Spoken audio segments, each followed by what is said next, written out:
Caleb, I want to call me. I'm 16 years old, and today you're watching my TBR for the month of December. I'm really happy that I'm making book content because that's something that I wanted to do ever since I started reading, which was in January. I started my first book, which was probably a manga, but my first book was actually No Longer Human by Osamu Dazai. But we don't really talk about that, so we're gonna say the love hypothesis. But anyways, since I read the love hypothesis, actually I started getting really into books, and I wanted to do more book content related things, but I just never felt motivated to do that. Well, anyways, I just wanted to do my book TBR. I have 5 books on this list, and none of them are Christmas related. I did want to go get a few Christmas books, but I don't think that's ever gonna happen. And I'm fine with not reading any books that go with the season. I put 5 books on here. November 19th. I'm probably gonna start a few of these books within the next 2 weeks. They might all get done. These are all of the books and my current book that I'm reading. But yeah, don't mind these tabs. This book is technically my friend's, and she let me have it because she has stopped reading it. So I might take out the tabs when I go to read it. I don't have a specific order. I kind of have a specific order for the first 2 books, but everything else I don't have an order for. So the current book that I'm reading, The Legacy by L. Kennedy. This is the book 5 of the Off-Campus series, and I'm almost in the series. I've read every single book. I've read this book. I've read the series all this month pretty much. I read The Deal in like September, but all this month I've been reading the Off-Campus series. This is the 4th book I'll be reading this month, and I'm gonna try another book. So hopefully I can get 5 books in this month, and if I do end up getting 5 books in, that'll be the most amount of books I've read in a month. This one is pretty much about all 4 of the couples. I'm gonna give you a quick synopsis because I am doing like a full reading wrap up at the end of the year, but that comes later. 4 stories, 4 couples, 3 years of real life after graduation, a wedding, a proposal, an elopement, and a surprise pregnancy. Life after college for Garrett and Hannah, Logan and Grace, Dean and Allie, and Tucker and Sabrina isn't quite what they imagined it would be. Sure, they have each other, but they also have real life problems that 4 years at Briar U didn't exactly prepare them for. And it turned out, for these 4 couples, love is the easy part. Growing up is a whole lot harder. So this is kind of like mini novellas. Is that what they're called? Novellas? Couple, because they have like it's kind of like sectioned off for them. So for instance, part 1 is the pact, which you guys are part 2 which is proposal. So something happens to each and every single one of these couples. I'm actually very shocked on what happened to like Garrett, Hannah, Dean, and Allie are like the ones that I was shocked in, because I thought it would be flipped, but I guess not. So I'm halfway through it. I'm at Dean and Allie's part. Definitely recommend the Off-Campus series. These are the other books. The covers could use a little work, but we're not talking about the covers because the stories are great. I don't know if y'all know, but Anna Hung is my girl. She is my girl. I've read the Twisted series and I love the Twisted series.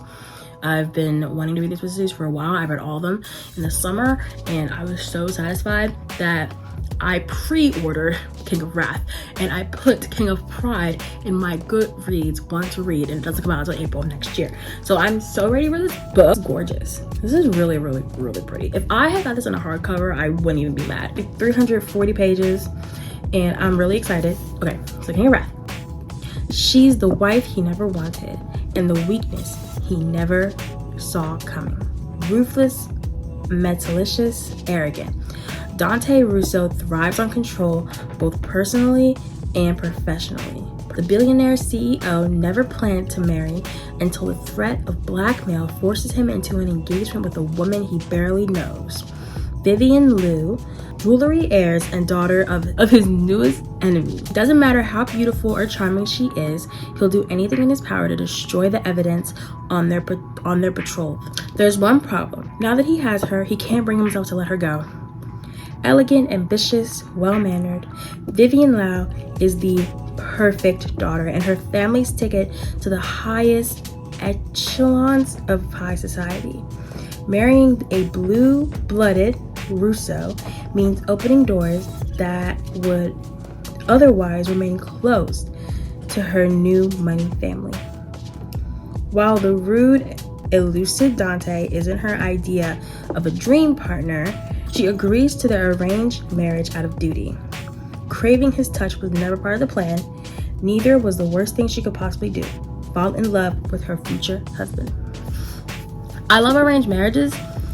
I read Twisted Games, and it was like a forbidden romance, and that was too good. I love how this has a connection to the Twisted series.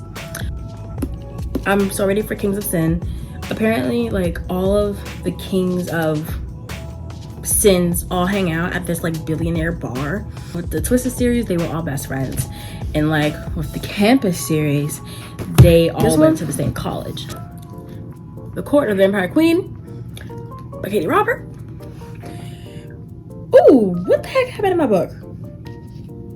Child, we need to fix that. This book is concerning to me, but I've never read a vampire book, and I really want to read a vampire book because I love vampires. After watching The Invitation, and after looking at the synopsis of this and seeing a picture in this book, this is giving The Invitation, and I feel like I'm gonna love it.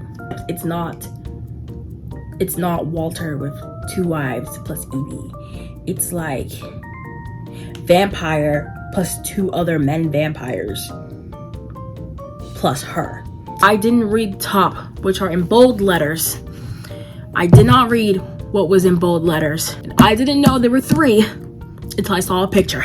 Yeah, I didn't look. I did not know. 3 powerfully alluring vampire men and 1 queen to rule them all. I didn't read that. All Mina ever wanted was to escape her father's control. Half human, half vampire. She lived eternally torn between the 2 worlds, never fully experiencing the pleasures of either, until her father chose her as a spawn in his latest political move, gifting her to the darkly powerful and dangerously seductive Akalajazzell. Malachi is not a vampire to be trifled with. He rules with an iron fist and has a reputation for the darkest sins, but the longer Mina is with him, the more she realizes he's not the monster she first thought. And as fear bleeds into lust, then trust, then something more, Malachi opens Mina up to a world never knew could ever be hers for the taking, including the love of Malachi's 2 closest friends and companions. Now surrounded by all 3 men, the center of their shockingly seductive world, Mina may finally have the power to face down her father and take back the life and crown in that by all rights should be hers. Long live the queen. But I'm interested. First chapter, I went to page 5. We're already starting on also there's warnings. She says, Court of the Vampire Queen is a dark and incredibly spicy book that contains explicit content, blood play, patricide, pregnancy, blood, gore, murder, explicit sex, vomiting caused by pregnancy, discussions about abortion, abusive parent, which is the father, historical off-page, attempted sexual assault, alluded to non-graphic, and attempted drugging. Moving on, Tequila Kingdom, which is kind of like a Little Mermaid spin-off. My friend and I read this book. Princess Lyra is a siren royalty and the most lethal of them all, with the hearts of 17 princes in her collection. She is revered across the sea until a twist of fate forces her to kill one of her own. To punish her daughter, the Sea Queen transforms Lyra into one thing sirens love the most: a human.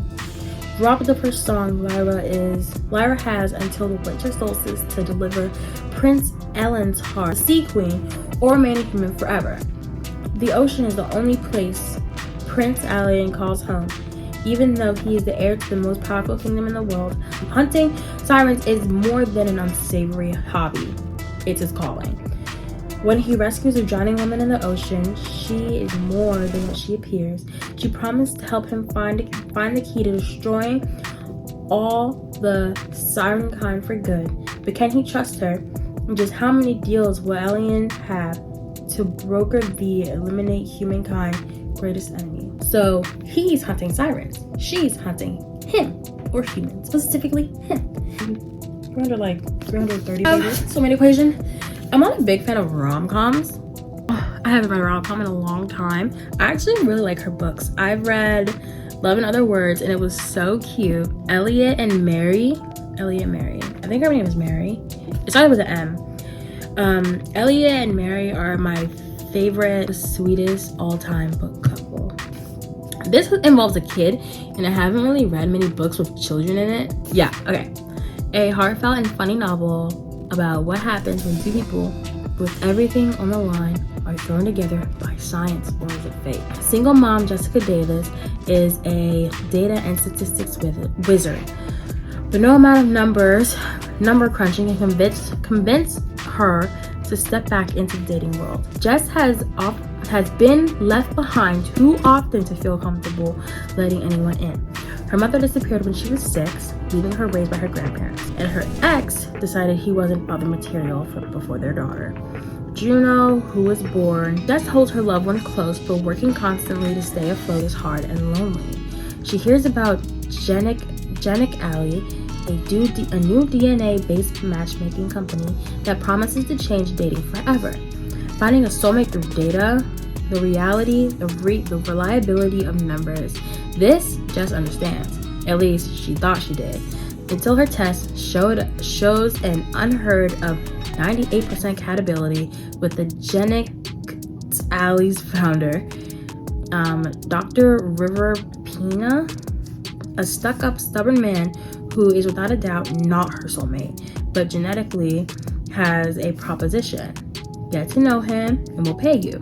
Jess, who's barely making ends meet, is in no position to turn it down, despite her skepticism about the project and her dislike of River, as the pair are dragged from one event to the next as a diamond match that could launch genetically. Valuation high sky. Jess begins to realize that there might be more to the scientist and the science behind the soulmate than she thought. Oh man, that was a lot to read.